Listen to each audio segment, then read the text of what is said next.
Bueno, vamos a empezar esta clase volviendo un momento a derivadas ordinarias, simplemente para que lo vayan recordando, ¿de acuerdo? En la primera propiedad tenemos que f de x es igual a k siempre que k, esto deben acordarlo, sea una constante. Una constante es un número cualquiera, ¿de acuerdo? Entonces, la derivada de una constante siempre es 0. F de x es igual a k, f' de x es igual a 0. He aquí un ejemplo. Si tenemos que la función es igual a 5, la derivada de la función obviamente va a ser 0. Y aquí tenemos algo que parece un poco raro. En esta función es 6 raíz cúbica de 5 sobre 9. Pero si ustedes se fijan, aquí no hay ninguna variable, es decir, ninguna letra, ningún literal. No hay ni x ni y, por lo tanto todo esto es un número y como es considerado un número, es decir, una constante, también es 0. Bien, en la segunda propiedad tenemos que cuando f de x o cuando una función vale solo x, su derivada es 1. ¿De acuerdo? Entonces, como ejemplo, si la función vale 5x, su derivada es 5 por 1, pues 5.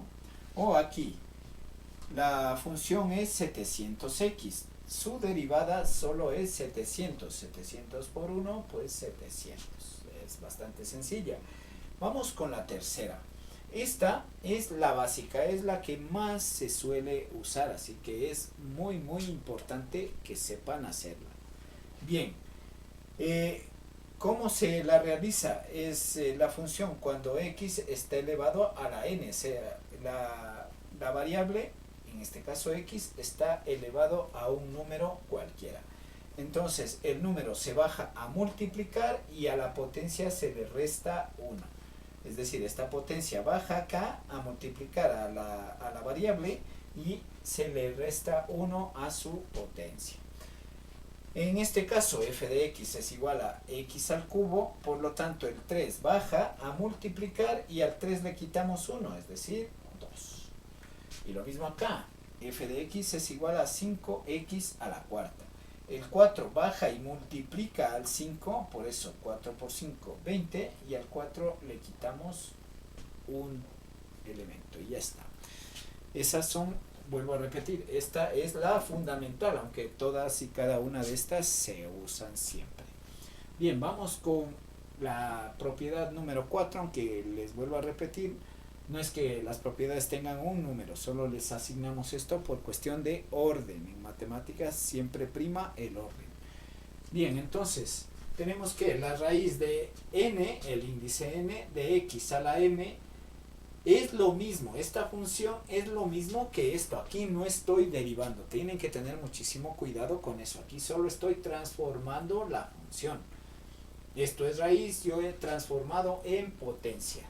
¿Cómo es eso? M, que es la potencia de x, está dividido entre n, que es el índice de la raíz. Potencia, índice, ¿de acuerdo? Potencia, índice, no hay que confundir. No hay que ponerle potencia de la raíz, no. Es índice de la raíz y potencia de, en este caso, la variable x. Entonces, x a la m sobre m. Y aquí recién derivo. Es decir, lo mismo, esto que está como potencia pasa a multiplicar, ¿de acuerdo? Y siempre se le quita 1. Vamos a hacer un ejemplo bastante básico. Vamos a suponer que tenemos aquí 7 raíz de 4 de x elevado al cubo. ¿De acuerdo? Aquí esto sí se puede derivar. ¿Por qué? Porque tiene una letra. En este caso, no, era todo números. Por eso su derivada es 0. Bien, entonces aquí vamos a preparar la derivación. No vamos a derivar todavía. Es decir, vamos a transformar la función 7 que multiplica a x elevado a 3 dividido para el índice, que en este caso es 4. Y aquí sí vamos ya a derivar. ¿Cómo es esto? Pues es bastante sencillo.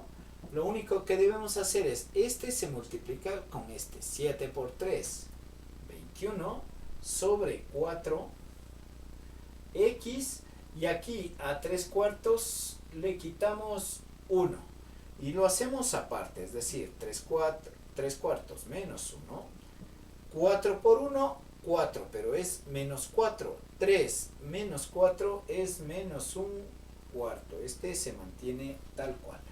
Entonces ya sabemos que esto es 3 a la menos 1 cuarto, eso es lo que voy a poner aquí, ustedes deben ponerlo todo porque ya no tengo espacio. Y finalmente la derivada f' de x es igual a 21 sobre 4 x elevado a la 1 cuarto. Bien, espero que lo vayan entendiendo. Y por finalizar esto, nos queda que esto es 21 sobre 4 raíz cuarta de x. Siempre el de abajo, el denominador va como el índice de la raíz y el número de arriba va como potencia. Como es 1, no se lo escribe. Vamos a poner otro ejemplo, un segundo ejemplo para que ustedes lo tengan en cuenta. Vamos a suponer que aquí tenemos 4 quintos de raíz octava de x a la séptima. Vamos a suponer que tenemos eso de ahí, ¿de acuerdo? Bien, vamos primero a preparar la derivada, es decir, vamos a alterar la función, a cambiarla. 4 quintos que multiplica a x, recuerden que el 7, que es la potencia, va arriba y el índice va abajo. Y esto es igual, bien, aquí sí vamos a derivar. F' de x es igual. Este se multiplica con este y este con este, es decir, 7 por 4, 28 sobre 5 por 8, 40. X elevado a la 7 octavos menos 1. Y esto lo hacemos aparte. 7 octavos menos 1. Perdón, ¿estoy bien yo? Sí. 8 por 1, 8. 7 menos 8. 7 menos 8 es menos 1 octavo. Entonces, aquí, en vez de 7 octavos menos 1, voy a poner menos 1 octavo. ¿Ya? F' de x es igual a 28 sobre 40 que multiplica a x a la 1 octavo. Deberán darse cuenta que cada vez que tenemos negativa la potencia, para que sea positiva tenemos que bajarla. Pues en eso estamos haciendo en estos dos casos. Esto es 1 octavo. Finalmente la derivada queda así.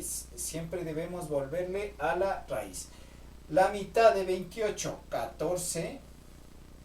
La mitad de 40, 20, vamos a hacer así, la mitad de 28, 14, la mitad de 40, 20, la mitad de 14, 7, la mitad de 20, 10. Podemos hacer esto simplemente porque estos se están multiplicando. Si estuvieran sumándose o restándose, no hay cómo hacer eso. Entonces, ¿qué me queda aquí finalmente?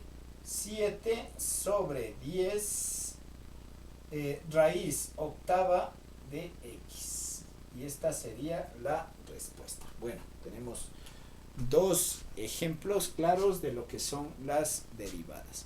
Y más o menos de esto es lo que va la tarea. Ahora,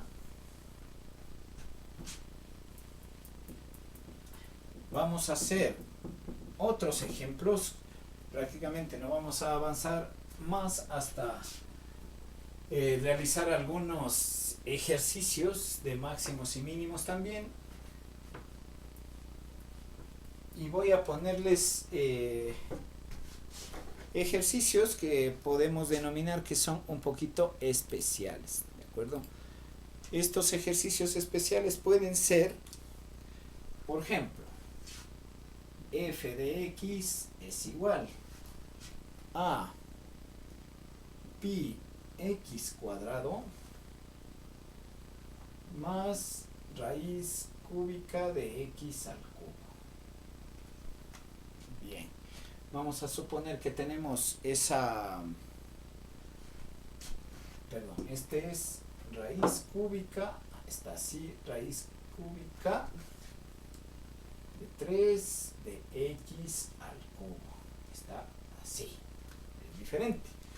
Muy bien, lo primero que tenemos que recordar es que pi, y también hay otro número que ustedes ya lo conocen, son números, chicos, son números, son como el 2, son como el 3, no importa, aunque nosotros los representemos con símbolos, porque estos son símbolos, cada uno de estos en verdad son números. Ustedes saben que pi es 3,14, es 2,19, más o menos va así, ¿de acuerdo? Pero lo que quiero que recuerden es que estos dos son números, así que por favor escribiránlos. Tanto pi como son números, ¿de acuerdo? Entonces, si vamos a derivar, 2 por pi por x a la 1, entonces lo debemos dejar así, ¿de acuerdo? Si este fuera cubo, tendríamos que poner aquí 3 y aquí 2, porque hay que quitarle 1. Entonces esto tienen que entenderlo bien, es muy básico. Más, aquí lo mismo, raíz cúbica de 3 está separado, está fuera de x, por lo tanto es 3 que multiplica a raíz cúbica de 3 de x al cuadrado. Aquí al 3 le quitamos 1 y nos queda 2. Pero recuerden que todos estos son números. Siempre vamos a suponer que yo tengo 3x cuadrado como función. Si yo derivo esta función, ¿qué me va a quedar? 2 por 3x. ¿De acuerdo? Sabemos obviamente que 2 por 3 es 6 y lo dejamos aquí, así. Pero si yo multiplicara 2 por pi, es decir, 2 por 3.15, pudiera poner un número, sino que en matemática no se suelen poner los decimales y por eso estos quedan tal cual, pi y raíz de 3 sobre 3, porque ustedes si sacaran raíz de 3 sobre 3 y multiplicaran por 3, les quedará un número pero con decimales. Entonces eso es algo que en matemática no nos gusta mucho, pero se suele hacer. Estos son dos ejemplos básicos de derivadas un poquito especiales. Vamos a hacer otros dos casos, que son este de aquí, por ejemplo, que dice raíz cuadrada de la raíz cúbica de la raíz cuarta de la raíz quinta de x. Bien.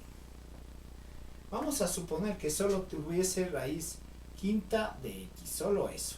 Si yo esto le transformo para poder derivar, la potencia de x es 1, iría arriba y el 5 iría abajo. ¿De acuerdo? Entonces así se hace este tipo de transformaciones antes de derivar. Entonces si yo hiciera la transformación de esta, hay dos maneras de hacer esto, ya les voy a enseñar la otra, pero si hiciera de adentro hacia afuera sería así: x elevado a la 1/5, esto elevado a la 1/4 por esta, esto elevado a la 1/3 por este, y finalmente todo esto elevado a la 1/2. Y esto se transforma en una potencia de potencias, es decir, una potencia elevada a otra potencia, las potencias se multiplican. Entonces voy a multiplicar este con este, con este y con este, y ¿qué me queda? X elevado a la 1, 1 por 1 por 1 por 1 es 1, 5 por 4, 20, 20 por 3, 60, 60 por 2, 120. Y una vez que ya tengo esto, miren cómo ha cambiado, cómo es de fácil. Al derivar, ¿qué me queda?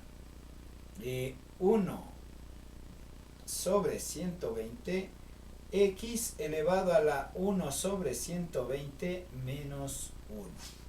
Esto lo podemos hacer aparte, es decir, 1 sobre 120 menos 1. Y esto es igual a 120 por 1 menos 120. 1 menos 120 es menos 119, todo sobre 120. Y esta sería la respuesta, es decir, f' de x será igual a 1 sobre 120 por x elevado a la menos 119 sobre 120. Como ya sabemos que es negativo y tenemos que hacerlo positivo, lo bajamos. Y esto nos queda 1 sobre 120 por x elevado a la 119 sobre 120. Finalmente, ya sabemos que esto tiene que hacerse raíz. F' de x va a ser igual a 1 sobre 120 raíz, este es el índice, raíz de 120 de x elevado a la 119. Espero que se vaya entendiendo, pero esta es la manera en que debemos resolver unos ejercicios de este tipo. Pero hay otra manera que también pueden hacerla, que es igual de fácil. Vamos a transformar ahora este de aquí, pero de esta manera. F de x es igual a raíz de... Nosotros aquí podemos ir multiplicando los índices de la raíz, es decir, 5 por 4, 20, 20 por 3, 60, 60 por 2, que no se escribe, serían 120. Entonces, raíz de 120 de x. Bien, y ya está. Sabemos que antes de derivar debemos transformarla y esto nos queda x elevado a la 1 sobre 120. Y como ustedes pueden ver, de aquí a acá es lo mismo. ¿Y qué nos hemos saltado? Hacer todo esta cosita de aquí, que también es importante porque hay mucho trabajo algebraico que se hace de esta manera, pero sin embargo también se puede hacer de esta manera, que es un poquito más fácil, y luego obviamente ya derivamos y nos va quedando con esos pasos de ahí. Bien, espero que estas funciones un poquito especiales las vayan entendiendo y puedan luego realizar la tarea. Finalmente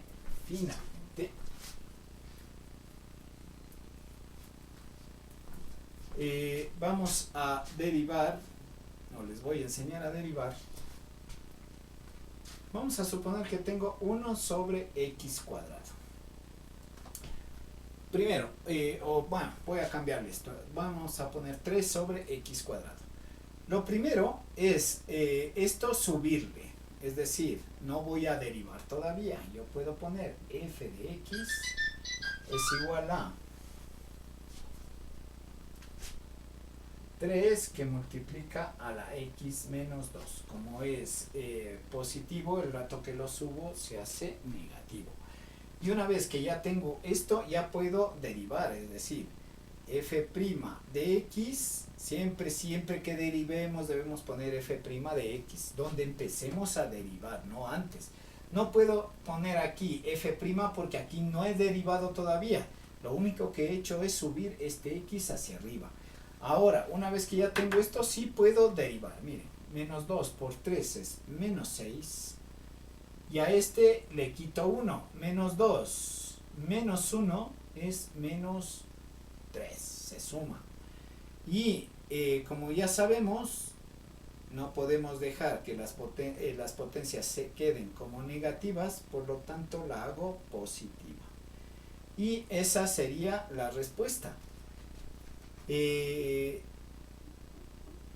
Menos f de x, ya está, listo. Entonces esta sería la respuesta. Esta x que es negativa la hago positiva.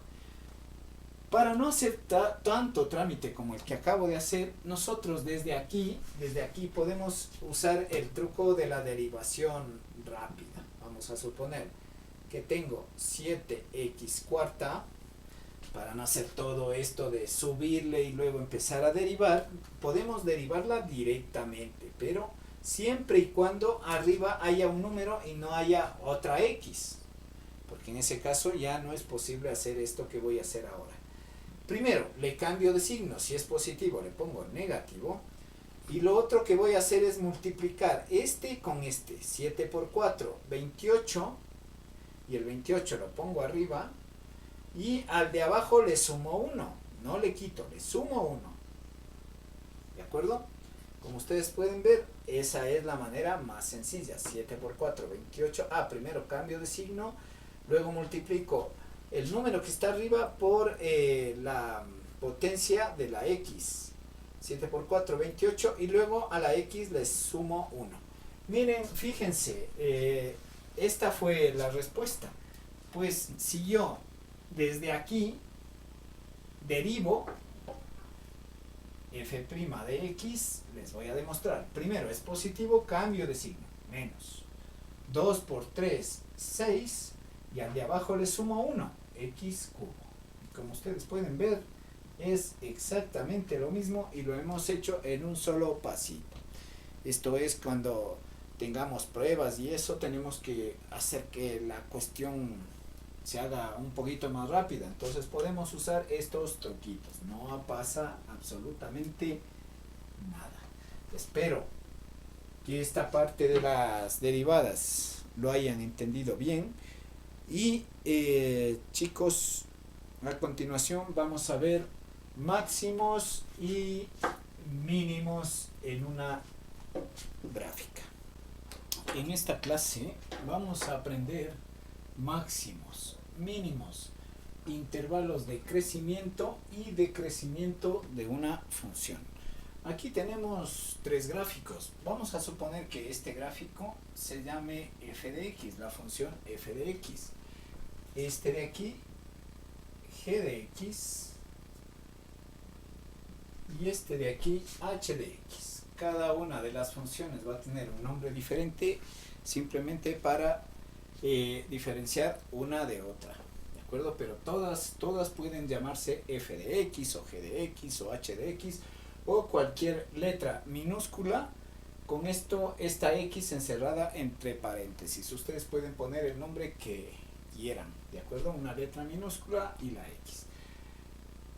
Con lo primero que vamos a empezar son con los máximos y mínimos de una curva. Aquí tenemos una función, y ustedes ya saben que se llama función porque a cada elemento de x solo le corresponde 1 en y, ¿de acuerdo? Eso se llama función. Siempre que veamos una función, vamos a leerla de izquierda a derecha, ¿de acuerdo? Siempre desde el menos infinito hasta el más infinito. Ya sabemos que este es x, este es y. Este es x, este es menos x. Este es y y este es menos y. Menos y. Y este es menos x y este es y así todos. Pero una cosa importante que deben anotarlo es que este se llama eje de dominio. Siempre el eje x, este eje x se llama eje de dominio. Tienen que memorizarlo, por favor. Acuérdense siempre que este es el dominio y la imagen, o sea, f de x es el codominio,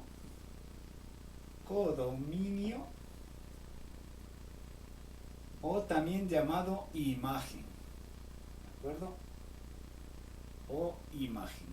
Este eje x es el eje de dominio y el eje f de x es el eje del codominio o de la imagen. Pero en estos máximos y mínimos solo vamos a usar el eje de dominio. Muy bien, ahora, y vuelvo a repetir, siempre vamos a leer de izquierda a derecha. Cada vez que tengamos que fijarnos en un máximo, Lo único que vamos a ver es lo siguiente. Siempre nos vamos a fijar en las curvas hacia arriba. Verán, cuando uno lee, si nosotros nos vamos acercando hacia 4, esto va subiendo. Como ustedes pueden ver, estamos en menos 5, está aquí, en menos 4,5 está aquí, o sea, está subiendo. Y luego cuando llega a 4 está en la cima. Es como una rueda moscovita. Ustedes cuando están arriba están en la cima de esa curva. ¿De acuerdo?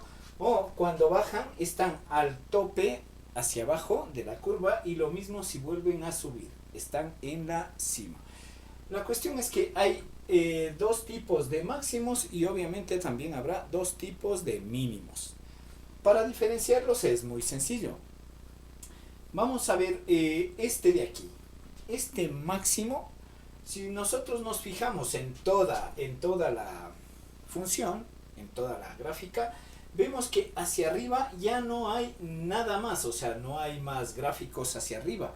Y cuando tenemos esto, es decir, una curva a lo alto y ya no hay más gráficos hacia arriba, esto se llama máximo absoluto. ¿De acuerdo? Cada vez que vuelvo a repetir en una gráfica, tengamos una curva lo más arriba posible, pero debemos darnos cuenta que en la parte de arriba no hay más elementos de gráfica, entonces esto se llama máximo absoluto. Y este también es un máximo, pero este máximo que es más pequeñito se llama máximo relativo o local. ¿De acuerdo? Así se llama. Este es un máximo absoluto porque arriba de esta función, de esta curva, ya no hay nada más. Y recuerden que los máximos siempre son los puntos donde la curva cambia de sentido. Es decir, va subiendo y aquí baja. Lo mismo aquí, va subiendo y baja. Y obviamente, como ustedes ya entenderán, si la parte de arriba es un máximo, pues obviamente la parte de abajo va a ser un mínimo. Este va a ser un mínimo. Pero, si ustedes se darán cuenta en la gráfica, esta línea está más larga que esta, es decir, esta va hacia menos infinito. ¿De acuerdo? Y lo mismo esta también va hacia menos infinito. Como estas curvas son más hacia abajo que el mínimo, este se convierte no en un mínimo absoluto, se convierte en un mínimo relativo o local. ¿De acuerdo? A eso me refería. Aquí, por ejemplo, en el máximo no hay ninguna otra línea que sea más alta que estas dos que están ahí. Pero cuando analizamos el mínimo, sí vemos que estas líneas están más abajo. Incluso esta está mucho más abajo. Y cuando no están con un punto relleno o un punto blanco, eso quiere decir que estas van hacia el infinito. En este caso, como estamos viendo en Y, es infinito negativo. Espero que hasta ahí lo hayan entendido. Eso es todo en esta cuestión de máximos locales y máximos absolutos o mínimos. Ahora vamos a fijarnos en esta de aquí. En este punto empieza la curva, aquí justamente. Y como vemos, esta baja y vuelve a subir.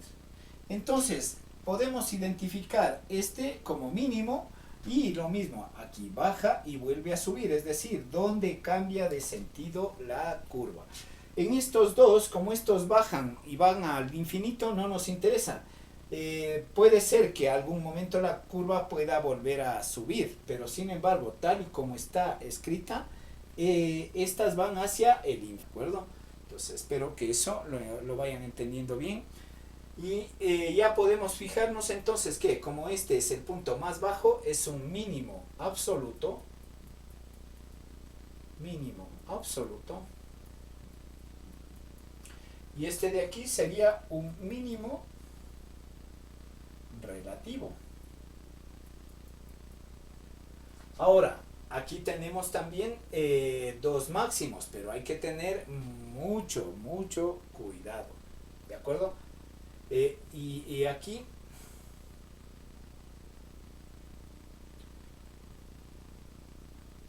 o local. ¿De acuerdo? Si se fijan bien, ya aquí en esta no hay más gráfica. ¿De acuerdo? Es más, en esta, ya vuelvo a repetir, aquí y acá, aquí empieza y aquí termina la curva. Entonces, tenemos aquí este punto, y este punto sería, como es el único punto que está más arriba de la curva, se llama un máximo absoluto. Listo, espero que lo vayan entendiendo bien. Ahora vamos a este gráfico de aquí, ¿de acuerdo? Fíjense que este no tiene ningún punto, es decir, viene desde muy, muy arriba, viene desde el infinito, ¿de acuerdo? Y baja. Va bajando y aquí cambia de sentido. Entonces aquí se ha formado un mínimo, ¿de acuerdo? Luego, esta curva sube hasta aquí y luego vuelve a bajar y hasta acá, y aquí se forma otro mínimo. Entonces tenemos un mínimo, otro mínimo, aquí tenemos un máximo, baja, sube la curva, aquí vuelve a cambiar de sentido y se forma otro máximo. Pero tanto en el principio como en el final va hacia infinitos, ¿de acuerdo? Esto no tiene ningún puntito, es decir que esta curva viene desde el infinito, hace este tramo y luego se va hacia el infinito. Viene del infinito positivo y se va hacia el infinito negativo. Aquí aparentemente tenemos un mínimo absoluto, ¿de acuerdo? Y este un mínimo relativo. Pero tienen siempre que fijarse en las gráficas. Por ejemplo, esta línea de aquí, que está al final de la curva, va hacia infinito negativo, ¿de acuerdo? Por eso en esta curva no hay un mínimo absoluto, hay un mínimo relativo y este también es un mínimo relativo. Los dos son mínimos relativos, así esté más abajo, pero recuerden que esta línea está mucho más abajo que estas, entonces hay que tener muchísimo cuidado. Y aquí va a pasar exactamente lo mismo. Miren, aquí tenemos un mínimo, aquí digo un máximo, aquí también tenemos un máximo, pero el problema es que esta curva viene desde muy, muy arriba. Por lo tanto, este también es un mínimo relativo o local, como lo estamos diciendo, y este también es un mínimo relativo. Bueno, hasta ahí la cuestión de si son máximos o mínimos, si son absolutos o si son relativos, ¿de acuerdo? Entonces siempre tenemos que tener en cuenta los gráficos y hacia dónde van las curvas. Esa es la primera parte. La segunda parte de este análisis es esto de aquí, se llaman intervalos de crecimiento y de decrecimiento. Entonces vamos a estudiar un poco dentro de estas, dentro de estas mismas gráficas, qué es un intervalo de crecimiento y qué es un intervalo de decrecimiento. Como hemos estudiado estas curvas, sabemos que si nosotros venimos desde menos infinito hasta el menos 4, esta curva va hacia arriba. Una vez que está arriba, ¿sí? Va subiendo. Una vez que está arriba, forma en este caso un máximo relativo, ¿de acuerdo? Pero esto se llama crecimiento, cuando va hacia arriba. Obviamente, cuando va hacia abajo se llamará decrecimiento. Y aquí otra vez sube crecimiento y aquí otra vez baja y es decrecimiento. ¿Cómo se mide el crecimiento y el decrecimiento de una función? Con esto, eje de dominio. Es decir, solo nos interesa X, no nos interesa Y. Esto, a veces, cuando hacemos este tipo de estudios, lo confundimos con los límites. Y los límites es una cosa y las funciones de crecimiento o decrecimiento es otra cosa diferente. Siempre las funciones de crecimiento y decrecimiento se los lee en el eje de dominio, en este caso la X. ¿Cómo es eso? Vamos a suponer que esta curva, ¿sí? Estamos leyendo de izquierda a derecha, siempre se lee de esa manera. En esta curva vamos a ver cuál es el intervalo o los intervalos de crecimiento. Veamos primero los de crecimiento. Generalmente se pone IC, intervalo de crecimiento, y se los pone así. Puede ser entre paréntesis o corchete, pero generalmente también vamos a tener que ver, por ejemplo, vamos a suponer que esto es una bola llenita. Y lo vamos a dejar ahí para luego hacer el estudio con eso y con esta bola blanca y esta bola rellenita. Bien, entonces vamos a ver en el intervalo de crecimiento. IC es igual. Como les digo, leemos desde menos infinito y verán, viene desde menos infinito y va creciendo. ¿Hasta dónde crece? Hasta aquí. Pero aquí no nos fijamos en Y como lo hacíamos con límites. Nos fijamos en X. Y en X es menos 4. Entonces, en X es desde menos infinito, y lo ponemos desde menos infinito hasta menos 4 crece la función. ¿De acuerdo? ¿Dónde también crece? En unión a. Si se darán cuenta, ¿no? Aquí tenemos el menos 1. ¿Sí? Y aquí, desde aquí cambia de sentido y vuelve a crecer. Cuando estamos arriba debemos en cambio ahora ubicarnos hacia abajo. ¿Dónde estamos? En 3. Por lo tanto, va desde menos 1 a 3, crece. Y lo ponemos desde menos 1 hasta 3. Esto es muy importante porque en las pruebas de ser bachiller lo toman, ¿de acuerdo? Esto siempre hay ejercicios de este tipo.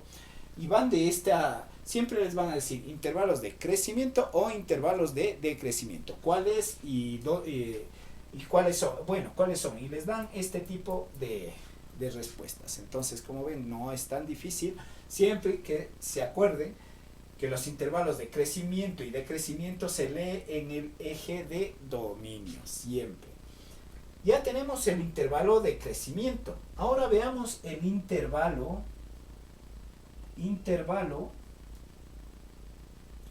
de decrecimiento.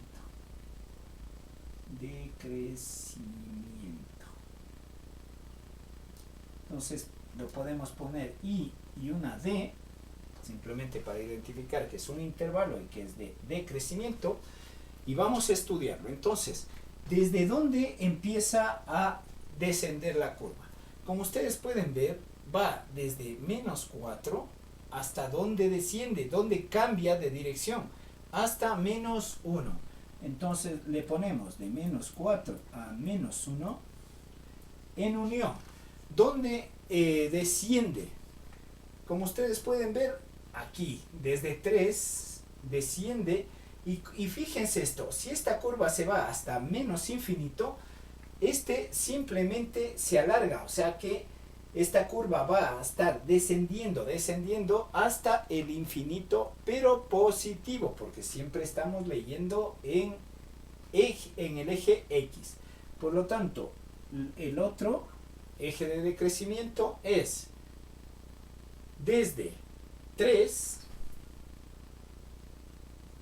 hasta infinito positivo, o sea, hasta más infinito. Bueno, siempre que sean infinitos, y esto me estoy olvidando, es de ponerle el paréntesis. Y corchete si la línea es continua. Incluso en este tipo de de trabajos debemos hacerlo de esa manera, ¿de acuerdo? Bien, espero que lo hayan entendido porque vamos a hacer el mismo trabajo con las otras dos funciones, ¿de acuerdo? Entonces vamos a ver el intervalo de crecimiento de esta función. Vamos a ver, ¿desde dónde crece? Miren, fíjense aquí. De aquí va creciendo y siempre ahora, ustedes siempre se fijan en el eje X. ¿Dónde está? En menos 2. Como es una función continua, es decir, esto no se corta en ningún sitio, se llama función continua, ¿de acuerdo? Una función discontinua es, por ejemplo, esta, se corta aquí, o si tenemos algo así. También se cortan las curvas y son funciones denominadas discontinuas. Esta es una función continua. Bien, ahora, de menos 2, como les decía, va subiendo, va subiendo, va subiendo y aquí va a cambiar de sentido. ¿Pero dónde? En 2. Y listo. Como también es continua, le ponemos corchetes. ¿En unión de qué? ¿Dónde más crece? Miren, miren. Va decreciendo, decreciendo hasta el 5. ¿De acuerdo? Entonces, en unión al 5, punto y coma. ¿Y hasta dónde crece? Hasta aquí. Solo hasta el 6. Entonces, de 5 a 6, este es el intervalo de crecimiento. Así como este es el intervalo de crecimiento de esta función, este es el intervalo de crecimiento de esta otra función, de 5 hasta 6. Y le ponemos entre paréntesis porque esta bolita de ahí está en blanco. Si estuviera un punto como este, pues le pondríamos también corchetes. Ese es el intervalo de crecimiento. Ahora vamos a buscar el intervalo de decrecimiento. Bien, el intervalo de decrecimiento empieza aquí, justamente, en menos 5. Recuerden que siempre estamos leyendo X, no Y. Entonces, empieza en menos 5. ¿Y hasta dónde decrece? Hasta menos 2. Hasta menos 2. Ahí cambia de sentido. ¿Desde dónde también decrece? Desde 2 hasta 5, o sea, así. Este es el intervalo, entonces es de 2 hasta 5. Y listo, ya está. Entonces, el intervalo de crecimiento es de menos 2 a 2 y de 5 a 6. Y el intervalo de decrecimiento es de menos 5 a menos 2. Y luego de 2 hasta 5, ¿de acuerdo? Ahí es cuando baja. Espero que lo vayan entendiendo, no es muy complejo que digamos. Y ahora vamos con la última curva, ¿de acuerdo? Lo mismo, intervalo de crecimiento. ¿Desde dónde crece? Si vemos aquí, aquí empieza a crecer. ¿Hasta dónde? Hasta aquí. ¿Cuál es el intervalo? De menos 4 a 0. Entonces ponemos de menos 4 hasta 0. En unión, ¿dónde también empieza a crecer? Aquí. En 6 hasta 10. Entonces de 6 a 10 también crece. Y ahora los intervalos de decrecimiento. Intervalos de decrecimiento. Y como ustedes pueden ver, esta viene desde más infinito, desde menos infinito, estamos leyendo en X y hacia la izquierda, de menos infinito hasta donde decrece hasta menos 4. Como es menos infinito, siempre se lo pone entre paréntesis hasta menos 4. En unión, menos 4 es línea continua, por eso se le pone corchetes. En unión, ¿desde dónde también decrece? Desde aquí, desde el 0 hasta el 6 también decrece. Entonces le ponemos en unión del 0 al 6 y también decrece aquí desde el 10 hasta el más infinito, en unión 10 hasta más infinito. Y estos son los intervalos de crecimiento y decrecimiento de una función. Entonces, ¿qué hemos visto ahora mismo? Máximos y mínimos cuando son máximos absolutos o mínimos absolutos, y máximos relativos o mínimos relativos. Y también hemos visto los intervalos de crecimiento y decrecimiento. Espero que lo hayan entendido y lo pasen al cuaderno limpio para que vayan repasando. Gracias.